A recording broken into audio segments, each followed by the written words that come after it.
Selamat hari Minggu untuk semua jemaat yang dikasihi oleh Tuhan Yesus. Shalom. Shalom. Puji nama Tuhan, kita bisa berkumpul di sini untuk menyembah Tuhan. Kami menyambut dengan sukacita semua yang mengikuti ibadah baik secara online maupun onsite. Tuhan Yesus memberkati kita semua. Mari kita siapkan hati kita ambil saat teduh sejenak, kita berdoa. Bapa, kami bersyukur hari ini Tuhan. Kami tahu Tuhan kebaikan-Mu terus mengalir dalam hidup kami. Apapun pergumulan, apapun yang sedang kami hadapi, kami tahu Engkau selalu menyertai hidup kami. Oleh karena itu kami sama-sama di sini mau memuji menyembah Engkau. Kami mau mengucapkan kekaguman kami, hormat kami kepadamu Tuhan. Karena Engkau baik, Engkau sangat baik. Kami bersyukur, kami percaya Engkau sudah hadir di ibadah ini. Dari awal sampai akhir, kami percaya Engkau menjamah setiap kami. Kami boleh mendapat sesuatu hari ini, membawa sesuatu dari Engkau. Terima kasih Tuhan Yesus, terima kasih. Terpujilah nama-Mu, di dalam nama-Mu Tuhan Yesus kami berdoa. Amin. Mari kita ungkapkan kekaguman kita kepada Tuhan. Katakan, Engkau sungguh indah tiada tara.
satu-satunya harapan kami. Kami tahu kami aman di dalam. Mari kita nyanyikan lagu.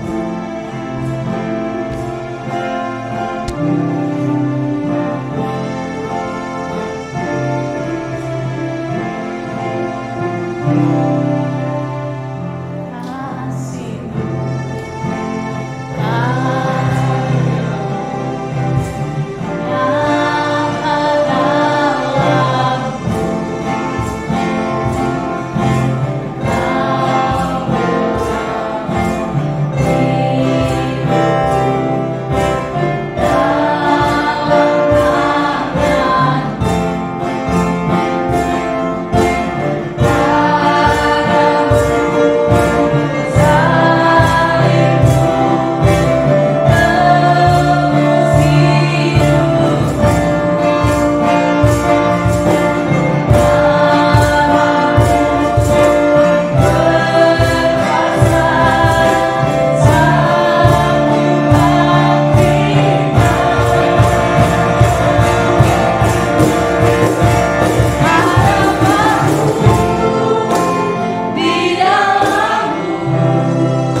membalas segala kebaikan Tuhan.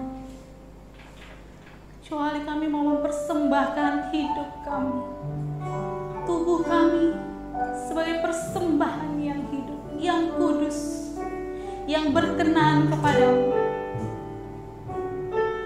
Terima kasih Tuhan. Terima kasih.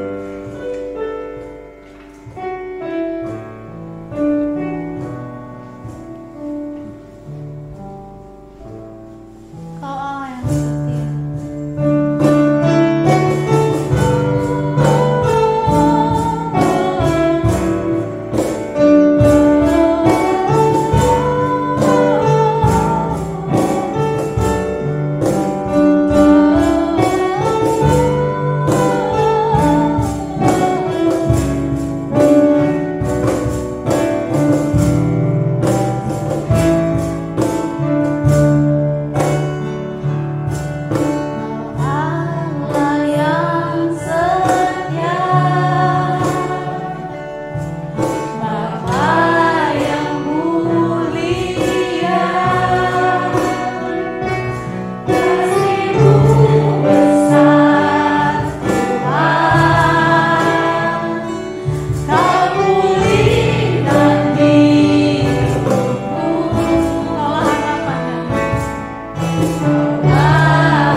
Kami bukan siapa-siapa Tuhan, tapi Engkau menebus kami.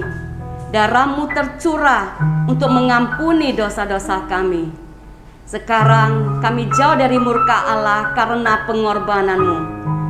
Dengan apakah kami membalas segala kemurahan-Mu Tuhan?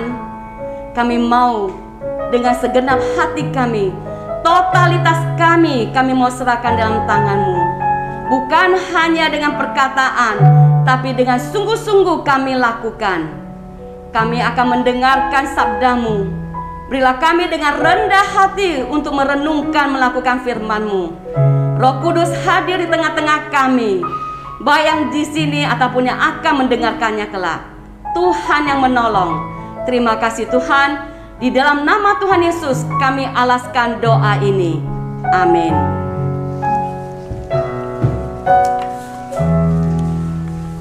Silakan duduk semuanya. Terima kasih. Selamat sore. Kalau mau disebut di sini kayaknya bisa jadi, ada yang bisa jadi anak saya, bisa jadi adik saya, ya. Nah, terima kasih untuk kesempatan pada hari ini, diberi kesempatan untuk pertama kali saya sharing firman di tempat ini, ya. Dan puji Tuhan, ya, boleh bersama-sama baik yang di sini ataupun nanti yang akan melihat YouTube. Perkenalkan diri dulu ya, kata orang tidak kenal tidak sayang. Tapi kalau kita kenal dosa jangan disayang ya. Ya. Saya dipanggilnya Cuantau Lili atau Semu Lili. Asli orang Medan dan orang Metodis dari kecil SD sampai SMA di Metodis. Lalu sambil menunggu masuk sekolah teologi, saya kuliah di psikologi. Ya, 3 tahun nggak selesai karena keburu nikah ya. Nah, selesai nikah barusan pergi ke studi di Kota Bandung dengan suami, mantan pacar ya. Setelah itu ya pelayanan 5 tahun, studi 5 tahun di Bandung, ST Bandung. Pulang ke Gloria, asli dari Gloria. Sekarang nggak tahu lagi kemana ya. Pokoknya pergi-pergi jalan-jalan, GKJ, Gereja Kristen Jalan-Jalan ya. Nah setelah itu ya melayani di Pulau Jawa, di Jakarta, di luar kota, di luar pulau ya. Setelah 20 tahun akhirnya kembali ke Medan. Ditanya kenapa mau kembali ke Medan? Saya bilang karena kuliner Medan sangat mengasyikkan ya. Apalagi kalau ada yang traktir pasti enak rasanya. 1,5 tahun, 1 tahun 4 bulan saya di Medan, berada di Medan. Dan berat badan saya bertambah. Belum lagi termasuk berat dosa ya. Tapi hari ini kita tidak membicarakan itu. Hari ini kita akan membahas ya. Saya memberikan tema persembahan yang hidup sesuai dengan LAI, bahasa Chinese-nya juga persembahan yang hidup. Di dalam Roma pasal 12 ayat 1 sampai 2. Saya akan bacakan. Yang membawa gadget suci ataupun yang sudah hafal di luar kepala silakan. Karena itu saudara-saudara, demi kemurahan Allah, aku menasihatkan kamu, supaya kamu mempersembahkan tubuhmu sebagai persembahan yang hidup, yang kudus, dan yang berkenan kepada Allah.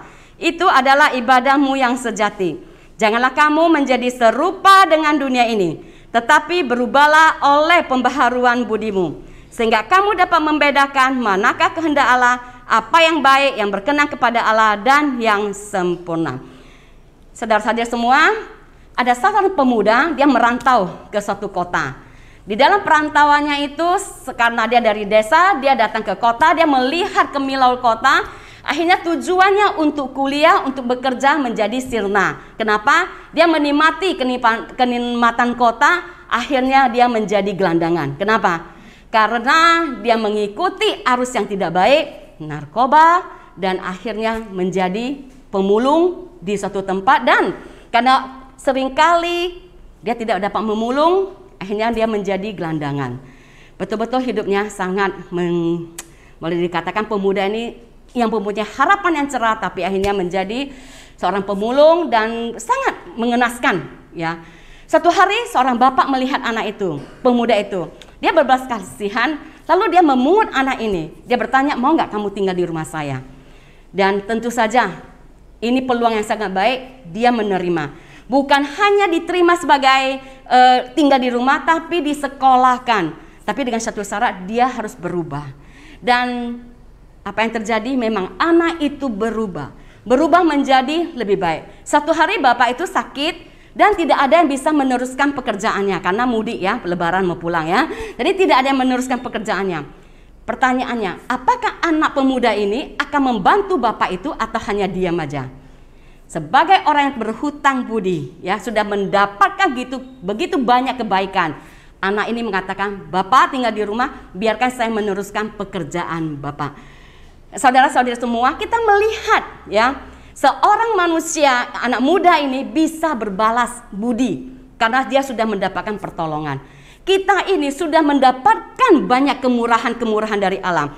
Karena itu Paulus berkata di dalam Roma mengatakan, "Saudara-saudara, demi kemurahan Allah aku menasihatkan kamu." Kemurahan yang kita terima dari Allah sangat banyak sekali. Karena itu Paulus katakan, serahkanlah hidupmu ya, supaya kamu mempersembahkan tubuhmu sebagai persembahan yang hidup, yang kudus, yang berkenan. Itu adalah ibadahmu yang sejati. Apa sih maksudnya ini? Demi apa kita menyerahkan tubuh kita? Paulus katakan, kamu sudah menerima banyak kemurahan-kemurahan. Demi kemurahan yang kamu terima, seharusnya kita yang mendapatkan murka Allah. Tapi karena Yesus mengasihi kita, sekarang dia yang menerima. Dia menggantikan kita, dia disalibkan. Dan kita mendapatkan, dilayakkan untuk menjadi anak-anak Allah. Setelah itu di dalam hidup ini, Roh Kudus menyertai kita. Bapak Ibu sekalian, kalau saya meminta Anda menggantikan saya untuk disalibkan, mau nggak? Tidak mau. Kenapa? Tidak kenal saya. Apalagi kalau misalnya saya banyak hutang pada saudara, saudara tidak mungkin akan mau. Tapi Tuhan Yesus, kita adalah orang berdosa, banyak berhutang. Tapi Tuhan Yesus mau rela mati dan bangkit demi kita. Kalau kita renungkan, banyak sekali kesulitan-kesulitan yang Tuhan Yesus terima. Tapi demi kita, bukan hanya setelah itu kita mendapat jaminan, kemenangan dari Tuhan Yesus. Kita mendapatkan Roh Kudus yang menyertai hidup kita. Dan kita mendapatkan damai sejahtera, kasih karunia, pengharapan. Dan dosa tidak berkuasa atas diri kita lagi. Dan Bapak Ibu sekalian, Paulus katakan, demi kemurahan ini, kita sudah menerima banyak. Kamu harus menyerahkan tubuh kamu. Apakah menyerahkan tubuh ini artinya apa? Menyerahkan tubuh yang hidup, yaitu artinya menyerahkan totalitas kehidupan kita. Tubuh kita yang bagaimana? Tubuh yang hidup. Artinya adalah kita mati terhadap dosa dan hidup bagi Kristus, ya. Mati terhadap dosa, hidup bagi Kristus. Sekarang kita nih, diri kita untuk siapa? Yaitu untuk Tuhan Yesus. Sebagai balasan, sebagai alasan kenapa kita mau menyerahkan tubuh, karena kita sudah menerima banyak kemurahan dari Tuhan. Kalau kita ya, kalau hidup kita sudah mengalami kemurahan-kemurahan Allah, mempersembahkan hidup kepada Allah, itu adalah hal yang mudah. Kalau kita mengingat akan itu, ya. Dikatakan tubuh ini mewakili kehidupan, totalitas kehidupan. Bukan hanya tubuh. Ini ada aspek jasmani. Nanti di ayat kedua itu adalah aspek batinia. Di sini menyerahkan tubuh yang bagaimana? Sebagai simbol ya, tubuh kita adalah seluruh kehidupan kita yang hidup, yang berkualitas. Lalu kudus, ya, kudus artinya dipisahkan dari, sekaligus dipisahkan untuk Tuhan. Kita sudah ditebus, kita dipisahkan dari dunia ini, yaitu untuk Tuhan. Bapak Ibu sekalian, saya kurang suka pakai baju putih. Kenapa? Karena kalau pakai baju putih kata orang kelihatan lebih makmur gitu ya, lebih berbobot gitu ya. Nah, bukan. Saya kalau pakai baju putih itu kenapa? Karena baju putih itu kan bersih. Kalau saya makan itu kata orang Medan blekeh gitu ya, berantakan. Karena nanti kena saus, kena itu ya kan. Apalagi kalau mau makan apa pakai lupa. Jadi saya nggak mau, apalagi kalau tempat makan, ke luar makan itu saya jarang mau pakai baju putih. Ataupun pakai baju yang lain ya, saya akan terus menjaga supaya apa? Tidak kena bercak. Kenapa? Karena udah bagus, tidak mau ada noda. Bapak Ibu sekalian, kita dikatakan hidup kita harus kudus. Karena Tuhan yang kita sembah, Allah yang kita sembah adalah Allah yang kudus. kita mengingat akan kekudusan Dia. Kita merayakan, kita bersyukur atas kekudusan yang sudah kita terima. Kita tidak mampu kudus, tapi kita mengingat, merayakan ini. Saya tidak mau ada noda. Baju aja kita nggak mau ada noda, apalagi kehidupan kita. Jadi hidup kita ini adalah hidup yang kudus, yang tidak ada noda. Kalau begitu bagaimana dengan berkenan? Berkenan itu yaitu kualitas hidup kita mempersembahkan tubuh kita dengan yang hidup dan yang kudus, itu akan menjadi hal yang berkenan di hadapan Bapa. Itu adalah hal yang menyenangkan Allah. Kalau hidup kita serahkan, tubuh kita ini kita serahkan, yang hidup dan yang kudus, itu akan berkenan, menyenangkan hati Bapa. Bagaimana istilahnya menyerahkan tubuh? Dikatakan bahwa itu hidupmu adalah hidup kudus dan berkenan di hadapan Bapa. Itu adalah ibadahmu yang sejati. Ibadahmu yang sejati atau diterjemahkan ibadah yang masuk akal, ya. Ibadah yang sejati itu menyerahkan tubuh. Kenapa Paulus mengatakan menyerahkan tubuh? Jangan mencemari tubuh. Karena waktu zaman Romawi itu di dalam kota Roma, masyarakat di kota Roma itu begitu makmur sekali. Dan hidup mereka boleh dikatakan ya dualisme, ya. Kalau ibadah mereka sangat sangat kudus. Ibadah mereka begitu saleh ya. Tapi setelah keluar dari ibadah itu, hidup mereka tidak ada beda, sami mawon, ya. Tidak ada beda. Makanya Paulus katakan, ya, ada terjemahan lagi di yang Roma 12 ayat 1 ini. Jadi inilah yang aku inginkan engkau lakukan. Allah kiranya menolong engkau, gunakan kehidupan setiap hari. Tidur, makan, pergi bekerja, kegiatanmu dalam menjalani kehidupanmu, dan letakkanlah di hadapan Allah sebagai persembahan. Jadi dalam arti kegiatan kita setiap hari itu adalah persembahan kepada Allah. Persembahan kepada Allah yang sejati, itu adalah ibadah kita. Jadi kalau ditanya, kamu mau kemana? Mau ibadah. Mau ke pasar? Ibadah. Mau kemana? Kerja? Kalau ada yang tanya, kamu mau kemana? Jangan lagi bilang kerja, aku mau ibadah, ya. Kamu mau kuliah? Ibadah. Jadi artinya apa? Kita makan, kita tidur, kegiatan apapun itu adalah ibadahmu yang sejati. Artinya apa? Yang kita lakukan itu adalah untuk persembahkan kepada Tuhan. Akhir-akhir ini ya, baru-baru ini ada salah satu anggota DPR ketangkap lagi sidang melihat film bokep gitu ya. Nah, jadi alasannya apa? Alasannya karena lewat ada selingan yang masuk. Nah, Bapak Ibu sekalian, saudara-saudari, kalau kita menghadapi ada iklan lewat, iklan mumpung seperti itu, apa yang Anda lakukan? Harusnya cepat-cepat di-delete, ya, dibuang atau dimati dulu sebelum ketangkap gitu. Nah, jadi kita akan katakan karena handphone saya itu adalah handphone suci, ya kan? Yang saya lihat juga harus ada suci. Karena hidup saya setiap hari dari bangun tidur sampai malam, sampai tidur pun itu adalah persembahan saya kepada Tuhan. Itu adalah ibadah saya. Jadi saya mau menyenangkan Tuhan. Itulah yang saya serahkan kepada Tuhan. Zaman dulu tubuh ini dianggap mengekang jiwa. Tubuh ini bebas, tidak ada harganya, boleh dilakukan apapun. Tapi tidak.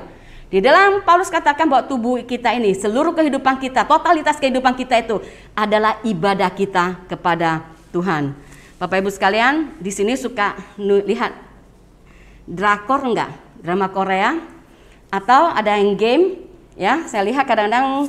Nah, dulu saya waktu masih belum ada gadget, saya suka main game namanya Tetris. Nah, itu. Dulu lagu soliter ya, main judi ya. Nah, saya ada tahu kelemahan saya di mana. Saya suka lihat drakor tapi saya sudah stop. Kenapa? Karena rasa penasaran saya yang tinggi, rasa kepo saya tinggi. Kalau ada episode saya harus selesaikan semua. Nah, itu yang susah. Bayangkan 16 episode berapa hari harus selesaikan. Kalau sudah mengejar tayangan itu, kayaknya pikiran kita sudah ke sana, jadinya ya pekerjaan lain sudah ini. Akhirnya saya katakan tidak, saya harus berhenti.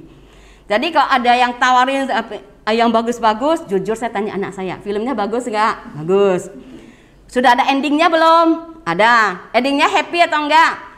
Ya bagus, oke. Saya akan lihat. Tapi yang saya lihat apa? Di awal dan di akhir. Itulah orang kepo ya. Nah, kenapa? Karena saya tahu saya ini punya kelemahan. Kalau tidak berhenti, bisa berhenti apa? Punya rasa pengen tahu, penasaran yang tidak bisa dibendung. Karena itu saya berhenti. Saya berhenti untuk tidak lihat lagi drakor-drakor. Kenapa? Game juga seperti itu ya, apalagi seru ya. Apalagi sekarang kalau saya lihat cucu-cucu gitu ya, anak-anak muda itu sudah itu main game, beli lagi, akhirnya semua terbengkalai. Nah, yang arti begini ya, saya mau katakan, kita tahu kelemahan kita masing-masing. Biarlah kita harus kalahkan kelemahan kita itu, karena kita mau kehidupan kita ini semua totalitas ini adalah ibadah kita persembahkan kepada Tuhan supaya tidak kecanduan. Jadi bagaimana kita menyerahkan hidup kita, bagaimana apa yang dimaksud dengan persembahan yang hidup, bagaimana cara mempersembahkan persembahan yang hidup. Yang pertama, mempersembahkan tubuh, yaitu totalitas kehidupan.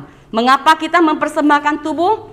Karena kita sudah menerima kemurahan-kemurahan dari Allah. Yang kedua, bagaimana kita mempersembahkan hidup kita. Kita mau mempersembahkan hidup kita, persembahan yang hidup. Bagaimana caranya? Yaitu kita harus mengubah cara berpikir kita. Cara berpikir kita adalah cara hidup kita.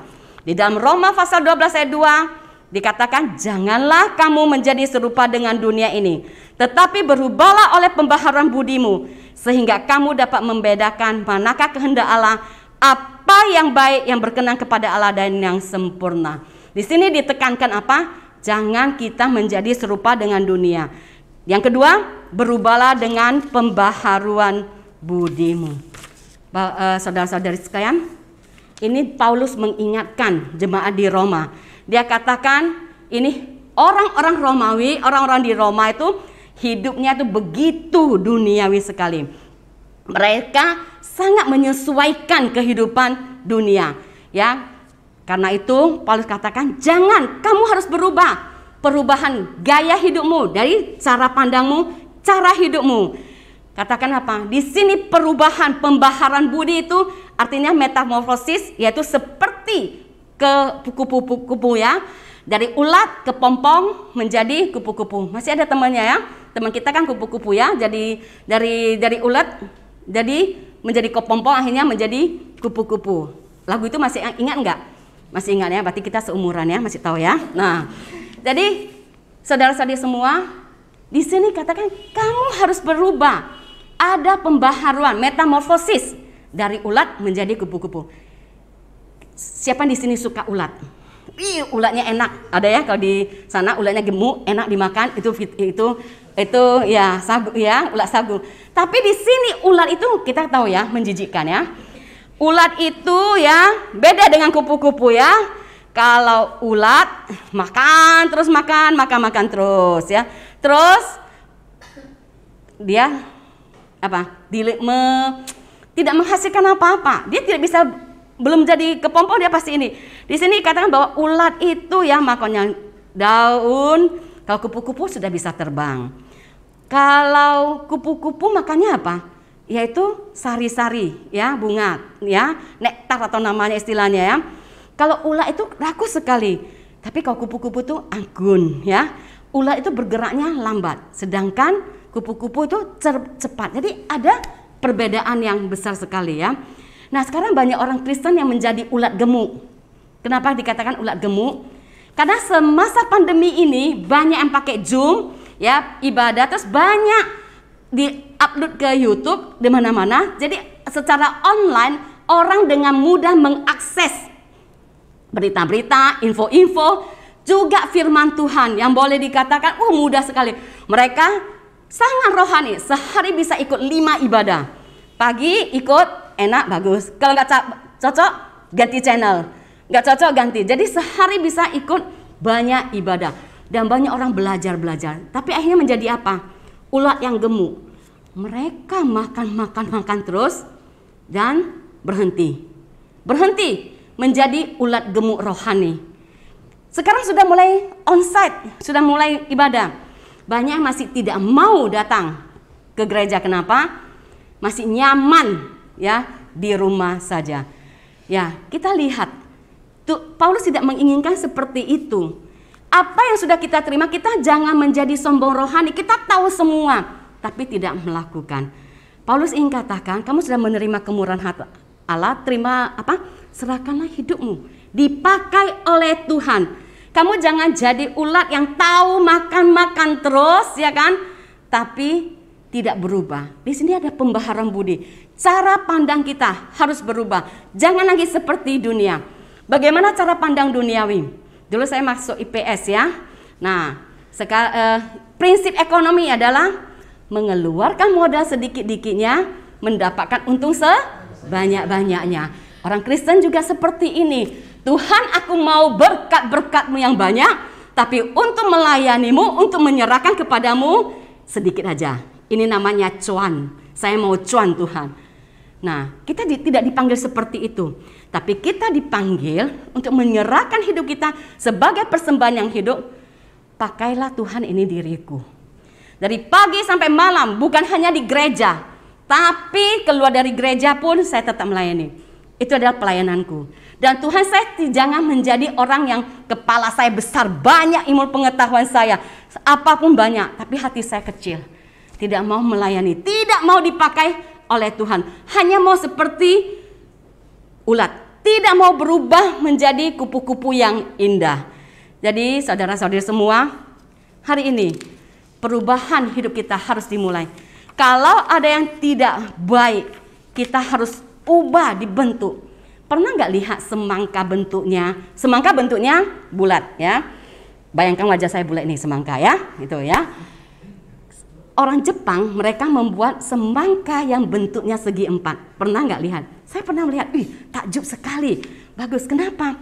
Supaya mudah diteng-teng dan masuk ke kulkas ya. Lalu waktu hari Valentine mereka bikin semangka yang bentuknya hati. Nah, bagaimana cara semangka bulat bisa menjadi yang berbentuk? Yaitu waktu mulai dari kecil dimasukkan ke dalam plastik yang berbentuk dan diikat, dikunci. Pelan-pelan dia akan terbentuk seperti itu. Nah, kita ini mau dibentuk oleh duniawi ini atau mau dibentuk oleh firman Tuhan? Kita mau dibentuk ya dari kecil sekarang, mulai sekarang ini kita jangan ditindas ya, dibentuk oleh duniawi ini. Akhirnya menjadi bentuk-bentuk yang dunia inginkan. Seharusnya kita dibentuk sesuai dengan panggilan hidup kita. Panggilan hidup kita adalah menyenangkan hati Tuhan. Di sini masih banyak muda-muda ya, yang di rumah ataupun di sini, serahkan hidupmu. Tuhan mau memakai kita.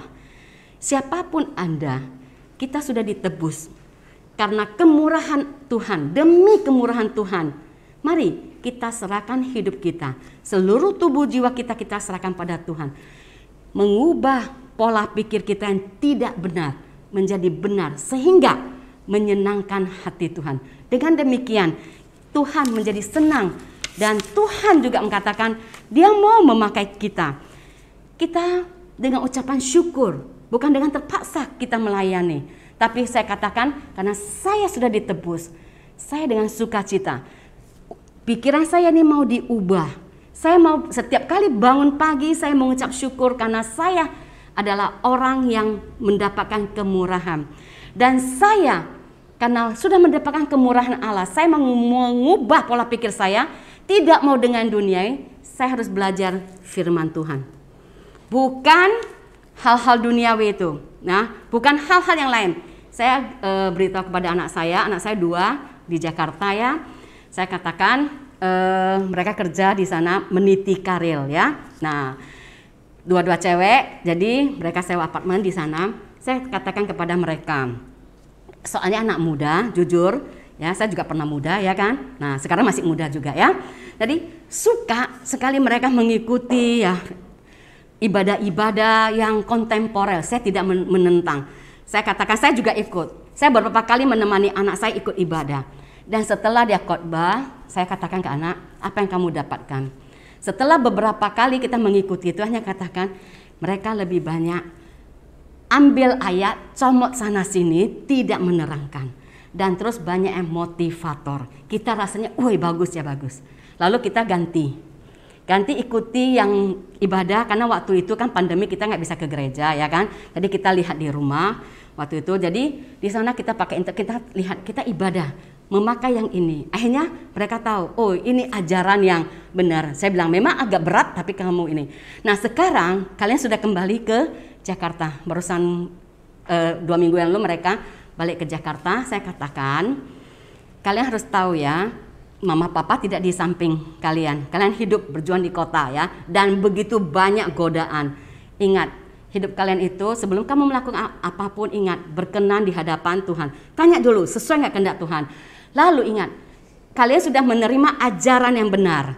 Jangan lagi mengikuti ajaran-ajaran yang tidak baik. Yang rasanya, wih hebat, seru, tapi ajarannya tidak masuk akal dan arti tidak benar. Hanya kupas sana kupas sini. Jadi kalian hati-hati ya.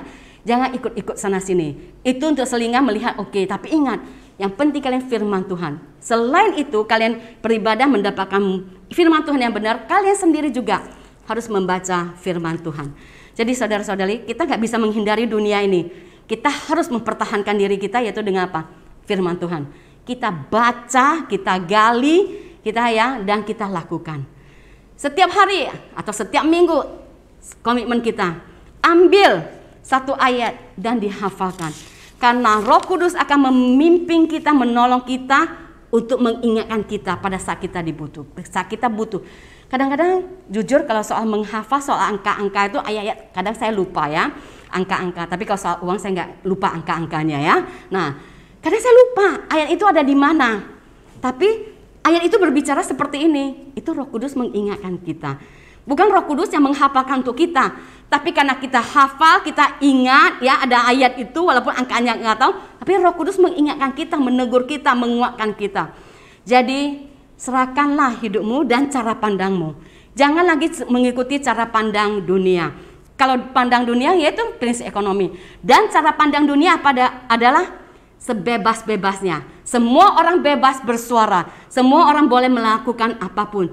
Jangan dikekang, itu adalah HAM, ya, hak asasi manusia. Sekarang kan diperdengungkan banyak lagi isu-isu ya yang lain. Jadi karena keterbatasan waktu ya, kepanjangan, biasa emak-emak kalau ngoceh lama ya. Jadi hari ini mari kita yang sudah diberikan kesempatan oleh Tuhan untuk hidup, kita yang sudah ditebus oleh Tuhan, kasih Tuhan Yesus pada kita sudah sangat banyak karena kemurahan Tuhan. Hari ini mari kita serahkan hidup kita kepada Tuhan. Anda dipanggil keluar untuk melayani Tuhan, bukan hanya duduk, bukan hanya sebagai penonton. Serahkanlah hidupmu, tubuhmu, cara pikirmu, pembaharan budimu, semuanya itu totalitas hidupmu serahkan kepada Tuhan. Karena kita sudah menerima kasih karunia Tuhan, kemurahan Tuhan. Mari kita tutup kepala, tunduk kepala, kita tutup mata. Sebagai orang yang sudah ditebus, diselamatkan oleh darah Kristus, apa yang seharusnya kita serahkan, kita persembahkan bagi Allah? Apa yang Anda mau lakukan di minggu ini dalam aspek bidang pengendalian tubuh Anda bagi Allah? Berdoa dan lakukan komitmen tersebut dengan sungguh-sungguh. Mari kita renungkan. Ambil satu keputusan dalam minggu ini, saya mau mengendalikan. Ada bidang pengendalian yang harus saya benar-benar serahkan pada Tuhan.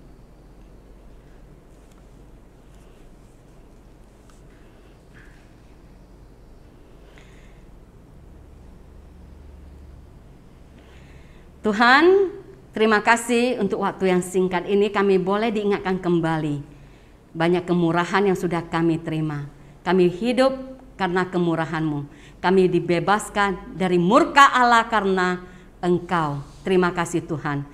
Tuhan, biarlah di semasa kami masih diberi kesempatan untuk hidup, Kami mau menyerahkan seluruh hidup kami sebagai persembahan yang sejati, sebagai persembahan yang menyenangkan hidup-Mu. Mampukan kami Tuhan, ubahlah, baharuilah pikiran kami, cara pandang kami Tuhan, sehingga kami tidak menuruti dunia, tapi kami menuruti, melakukan sesuai dengan kehendak-Mu.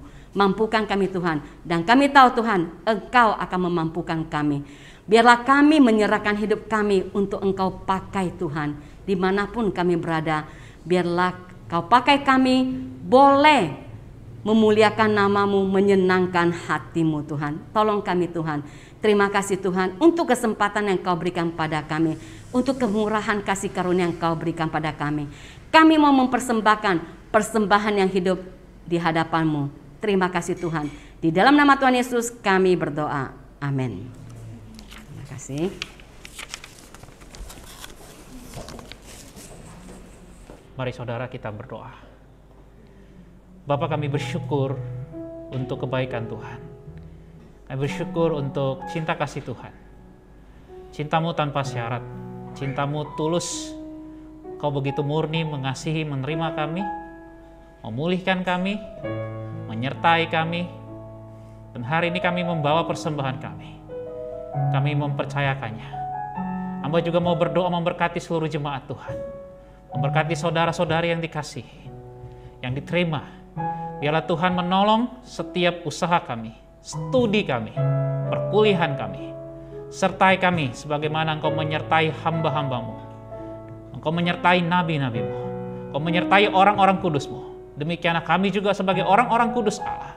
Engkau menyertai kami, sehingga Engkau membuat berhasil apa yang kami pelajari, apa yang kami usahakan. Jerilah kami. Engkau buat berhasil Bapa. Terima kasih banyak Bapa. Kami bersyukur untuk waktu ini. Kami berterima kasih untuk kemurahan Tuhan. Kami memuji Engkau Allah yang hidup. Nah, hari ini Engkau jemaat Tuhan, kita semua di tempat ini, baik yang di sini secara onsite maupun yang di rumah. Ketika Engkau akan pulang, Engkau percayakan kepada Tuhan seluruh hidupanmu. Jangan pernah andalkan dirimu sendiri. Jangan pernah andalkan pikiranmu sendiri. Serahkanlah hidupmu kepada Tuhan. Percayalah kepada Tuhan dan terimalah berkat. Kiranya kasih sayang dari Allah Bapa, anugerah dari Tuhan kita Yesus Kristus, serta persekutuan pertolongan penghiburan dari Allah Roh Kudus. Itulah yang memberkati jemaat Tuhan, mulai hari ini, besok, dan sampai selama-lamanya. Amin.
hadapan Tuhan. Terima kasih.